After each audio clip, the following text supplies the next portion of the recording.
I thought I knew why I came here. I saw it. The end. It was so vivid. But now the truth feels further away than ever. I still have so many questions. You said you were going out, but I heard you through the wall. I said don't go far. You had me searching for a reason, but I was in the dark. We can't let Trinity get hold of this. Let's think this through. Do you realize the tragedy you have unleashed? The cleansing has begun. It falls to me now to stop it before it consumes us all. What have I done?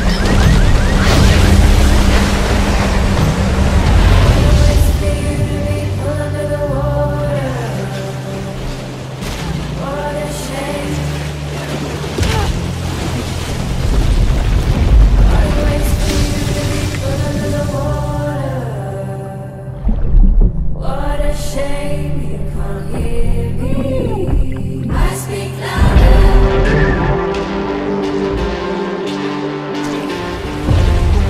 Thought you could keep me in reserve. I know that it's not practical. While you made up your mind.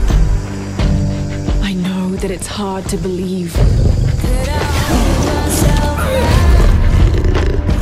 Well, you fed me a fable, but I know the taste of life. You don't know that you caused all this, Laura! You need to trust me. We have to trust each other. I speak louder.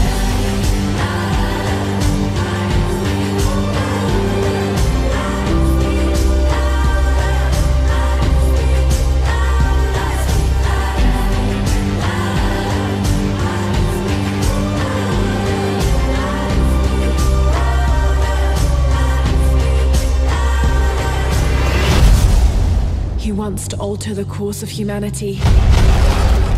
If you had that power, what would you do?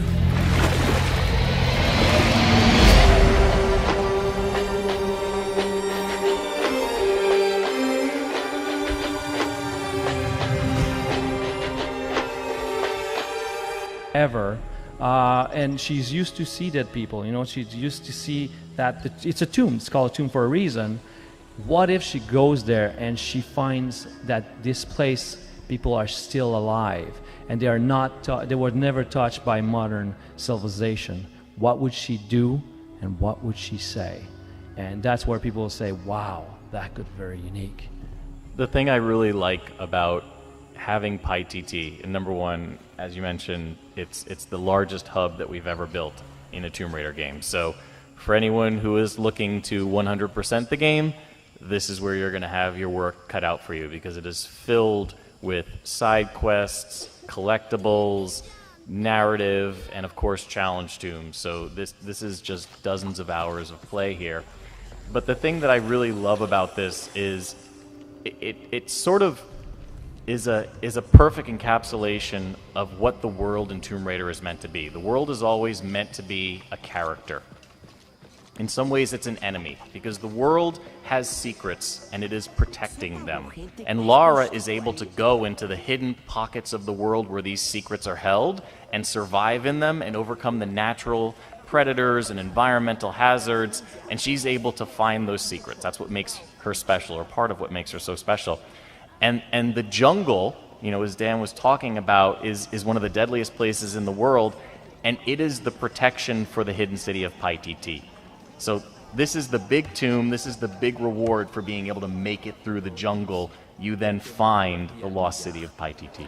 Later on, you'll see what the protector is, what's the guardian of PyTT. One interesting part also for PyTT is that in the previous games, Lara, you know, didn't get to talk to a lot of people. It was always she isolated. She was doing all these things by herself. She had some couple interaction with some characters like Jonah, for example, but it was really never that that deep. We had the Remnant on Rise, which she interact with. In this case here, we are touching a point where Lara, she's not very comfortable. Normally, Lara, she's very comfortable when you talk with her about archaeology. She's geeking out, she's comfortable. But if you ask her, what did you do last weekend, Lara? She will be like, she doesn't have. She can't small talk. Exactly. She was probably raiding a tomb, in all honesty. Yeah. Exactly, probably that. So it was very interesting from a team perspective where, we were saying that what if Lara would talk with people around a table? She'd go to a cafe and sit down and chill. What would she say? And then we didn't know. We were thinking about that, and that's where we said probably she doesn't even know herself. So her relationship, even during side missions, things like that, she's very awkward. She's not, she's not super comfortable because she spends all the time with dead people. And dead people are not very social. Jonah's not dead. Yeah. So I know because I'm spending a lot of dead people too, because I spent 8 years with Lara, so I've seen a lot of dead people. Well, and Dan, I know that we also have the immersion mode. Mario, this is one of the things I think actually, speaking to Dan's point about it being somewhat awkward for Lara, that could actually make it awkward for the player, but on purpose, right? Yeah. When we say big, we even have around 19,000 facial animation for conversation. Everything you see in a PikeTT right now, all the possibilities of conversation with people around the town, it goes up to 19,000, so it's very, very big. And for the immersion modes, if you want to play, because that's adding to the numbers, the way they move, the facial and things. But if you really want to go with the initial vision, because the initial vision was bringing you to a place we've never seen before, a what-if place. What if the Maya and the Aztec, Inca would all merging together at a certain point, even though they never did. But it's a what-if place. We need to create something very unique and very, how these cultures will coexist for 400 years without connecting with the exterior world. And we add an immersion mode in the menu where if you don't want to hear them speaking English, with the chatter around, you want to hear them in the native language, you can do it. You can put the immersion mode and you can immerse yourself in that world completely. Right. And so right now, one of the things I did want to call out, because this is one of the best parts, in my opinion, the challenge tombs that are off the main PikeTT hub. So you can see here just a couple of the different spaces that you're going to be exploring. And, this is where, when we talk about terrifying tombs, this is what we mean. The idea that this was a place and a culture that celebrated death and worshipped fear.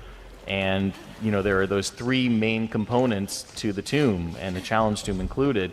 The first was that it was just difficult to get to. So you see that Lara right now has to do a significant amount of traversal just to find the entrance to the challenge tomb. The second was once you actually found it, it looked like it was a foreboding place. It was warning you to not come in here. But then, of course, Lara being Lara is going to push forward. And then the third thing was that it's deadly inside. Everything is trying to kill you. And we'll show you that a little bit more when we get to the Warrior's Trial later in the panel. One thing that was important in PikeTT for the biggest hub we ever created, it was on the tech side to be able to have at all time at least 50% on time on screen. So this is one thing that we did to make sure that we can bring life, as PikeTT is kind of a celebration of life. Mm-hmm. When you add PikeTT and all the side missions and show social and crypts and challenge tomb, people were saying it's impossible. We cannot do that. It's impossible. And one of the things we worked a lot on, and maybe Mario can expand on it, but we worked hard to try to make the impossible possible. Yeah. And there's a lot of challenge tomb and crypts and side mission communicating with the people there. And it's massive. It's the biggest, like we were saying, it's about 3 times the size of the biggest hub we had on Rise. And we can go underwater, we can go up by using some of the what we call the overhang, like it's more a vertical way to climb, and all that is just there for you to explore and discover. Yeah, and you mentioned the crypts. So In Rise of the Tomb Raider, if you remember, the crypts were just relatively small areas. They had a sort of like a maze-like path that you had to solve, and then you'd have a reward on the inside. Well, now in Shadow of the Tomb Raider, the crypts are as large as the challenge tombs were in Rise of the Tomb Raider. And many of the challenge tombs in Shadow of the Tomb Raider are as big as the main tombs were in Rise of the Tomb Raider. So they're not just terrifying, they're larger, there's more of them. So this really is, Lara coming to the height of her skills, not just in the combat, not just in the narrative, but in her tomb raiding skills. And then you can see there the new tactics that we were talking about, like the rappelling, the swing, the wall run. All these things are necessary in order to move about the environment. Yeah, and the rappel down, as you saw just before, is a new mechanic that allows us to expand on the exploration of the world. So now you have new way to get down, to get into some places, to get rewards. And this is the entrance to the Warrior's Trial. You can see these spinning obelisk blades that Lara has to make her way through. Again, a lot of traversal challenges. The idea that once you get inside the tomb, not just the traps, but even just its inner workings, the puzzle elements, those are all trying to kill you. Yeah, I died a lot when I play, like a lot. We have these difficulty sliders, actually. Oh, I did hear about those. Yeah, but she was playing easy and she died a lot. So. No, it's true, I was. I think I just got to a point where maybe I was like Lara. I was maybe a little too cocky, and I was like, I can do this, just run through, and I just always fell off the ledges. That was like the cause of most of my deaths, so be careful, those ledges will sneak up on you. The thing about using the rappel and things like that, it makes the traversal more challenging than before. Before that, you were actually, following some things you were seeing that you could actually, we call them the grappling axe, visual language. You could actually follow that. In this case now, because there's a rappel, because you can wall run, because you can balance, it add a lot more challenge to all the traversal. One thing it does look dangerous. You are right. The deeper playthrough that Dan was talking about, but one of the things I love about this is the fact that it's located underwater. So Shadow of the Tomb Raider has full 360-degree movement. In Rise of the Tomb Raider, you kind of paddled around the surface, and fans said, bring back swimming. We want to go underwater. That's a hallmark of the franchise. And we said, all right, be careful what you wish for, because we're going to give you underwater survival. You've got moray eels, you've got piranhas, you have to manage your oxygen. It's all very fast-paced. It's not meant to be a clunky, slow exploration. But the idea is that Lara is going into these unfamiliar territories. You have to make your way through very, very narrow crevasses, like down dark tunnels. You don't know what's waiting for you. You don't know if there's a treasure there, a challenge tomb, or you're just going to run out of oxygen. So we add that element of exploration. And in this case, if you have upgraded Lara's breath enough, she can make it all the way to this challenge tomb. Without that skill upgrade, you'd never be able to hold your breath long enough to find this challenge tomb. And she's got a sweet outfit too. That's funny enough, because for the underwater thing is that because people were not used to do that when they start playing Shadow of the Tomb Raider, so they went underwater and there were signs of challenge tomb, but they were all turning back because they were afraid of missing, some oxygen. So it was a very interesting dynamic, and seeing that was for us was like, yes, we got it. People are afraid.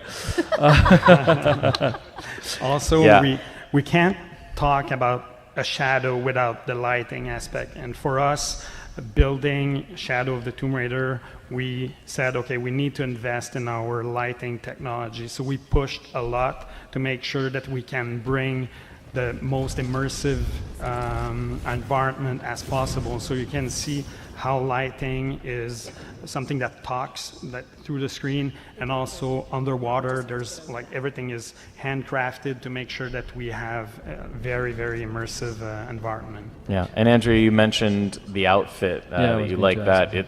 One of the things that is really actually quite important about this is that it is showing the culture of Paititi accepting Lara. Because at first, much like the jungle, Paititi is pushing back against Lara. They don't recognize her as someone coming to try and help. They recognize her as a threat from the outside world.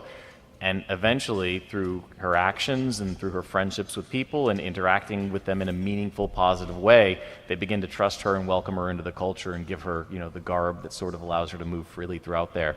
And I think that that's sort of like an example of how we treat the world in general. You know, Paititi eventually will accept you if you're doing the right things and it recognizes you're trying to help. The jungle, when you first start, is a very dark and foreboding place. And then as you progress and as Lara becomes one with the jungle, as we say, it actually opens up. It becomes lighter because it is a symbol of the world saying, all right, Lara is fitting into it. It is becoming one with the jungle. Of course, that gives you a lot of great combat advantages, but it's also a measure of that respect that the world is kind of giving Lara. And from a narrative standpoint, also, what's important about Paititi is that it's also a pivotal point for her as she's growing into her role. And this is a pivotal point. Her relationship with that city will actually change her. And you'll feel that as you're going to play the game, that there's emotional evolution for her when she goes there, because she's seeing how these people are living. They see how they're accepting her. Because the dress that she wears right now, it's an Incan dress. It's part of the rebel group. She's a part of the rebel group helping against the cult of Kukulkan, of course. We like to do a joke about that because there's one of the video, the merchant is saying that. It's funny for us because we've been hearing it 10,000 times. But that's what it is exactly. So she's going against this cult, this tyrannical cult, and they helping each other. And that's what the thing about that is, that her relationship with this rebel, with these people, actually is transforming her. It is the gate to get to Paititi. This is one of the ideas that people from the community had, say, hey, a lot of these cool tombs actually are challenge tombs, and we would like to have, tombs that are much more complex on the main path. And because we had the adaptive difficulty in mind, we knew that we could do that. So actually this tomb is on the main path, and it's protecting Paititi. It is hard, but it is cool, and it's epic because it's one of the few, when you look at it, it's one of the few tombs that we have that are open air. And it's the Trial of the Eagle. So there's multiple trials that Lara had to go through, reach Paititi. That's why it's not touched by modernity. It's protecting it. There's a trial of the jaguar, trial of the spider, and this is the trial of the eagle. Oh, you guys put spiders in the game? Why? Well, and you know what? I think that one of the things that is most special about this is one of my favorite spots, because it combines several pillars that are so important to the franchise. So if you look at what we're showing here, it's, yes, a tomb, but it also heavily focuses on traversal, heavily focuses on puzzle solving, interacting with the environment, as well as there are some traps in here. If you're not careful, some of the elements that you turn on can actually kill you. And I will say, if you don't want a spoiler, anytime you see Lara take out her bow, close your eyes, and then just keep it closed for about a 10 count, and then you can open it back up. We won't think you're scared because there's nothing scary in this tomb, but if you want to solve it by yourself, the bow is going to give you some spoilers if you watch. Yeah, one thing about failing in trial, this is a good example because in the first place, that map was built by a team we're working with, a great team we're working with. And at some point we were trying to get a very good puzzle. We couldn't do it, so how many times we throw that in the garbage, redo it, and at one point we said, okay, let's bring one of the challenge to put it on one of the puzzle and put it right on the path, and it became one benchmark for all of the other puzzle we made for the game. So I can say the first version of the puzzle was pretty lame. To be honest, it was pretty lame. It always, video games is very hard, and you test a lot of things. And like Mario was saying, it was a team that was building one of the benchmark, what would be like a challenge tomb things, and we were like, wow, man, let's get that and put it there, and it felt right at home with the wind and eagle, so it actually felt right at home, and now people actually love that because it's a great gate. I love that you indirectly insulted the first guy that worked on this. You're like, it's pretty lame. There's one person right now crying watching this stream, so good job, Dan. I think that this is also a great lame example. Stuff all the time. Yeah, I think this is also a great example of if you turned off the white markings. Just imagine trying to navigate this space without knowing what you could interact with. That to me is where all all you guys who said, what is, I think it's like Turn Off White Paint is the group that Dan was talking about earlier. Everyone in that group, this is where you're going to say, maybe just here we turn it on. Just for this one tomb, and then I'll turn it back off, I promise. Exactly. No, always leave it on. Just leave it on. Yes, but this is one of my favorite spaces just because it shows Lara doing what Lara does best, being a brilliant archaeologist. And it's, there's no combat in here, so you can just take your time. You can figure out how does the world work. We always try and make sure that we have very physics-based puzzles, making the world interact and react in a very believable manner. To Dan's earlier point, making it feel like, the civilization could actually build this using the technology and the means that they had at their disposal. So this, for me, is just such a great example of what makes Shadow of the Tomb Raider special, because you've got an open-air tomb, you've got all this puzzle solving, you've got the culture clearly, shining through here. So I just love this. Got to find another way out. Whoever did this demo makes it look so easy. It was not this easy when I tried it. Do believe it or not, when we are making these captures, so I will say a little insider info for you guys, because you were kind enough to join the panel. We probably go through about 20 to 25 captures before we will actually put it up on screen, because we will sit there and to do a run through like this where you don't mess up, like, oh, that was so perfect, except Lara's leg just clipped through that rock right there. Sorry. Go back and re-record this 20-minute segment. Oh, no. And then we make somebody else cry. That's how I make people cry. Dan makes them cry by saying, your work was crap. But most of the things I say it's crap, it's because I directed it too. It's like the tomb before this one, I directed it, and it was crap. But that was you in the mirror talking to yourself. Your work is crap. You make that puzzle not lame.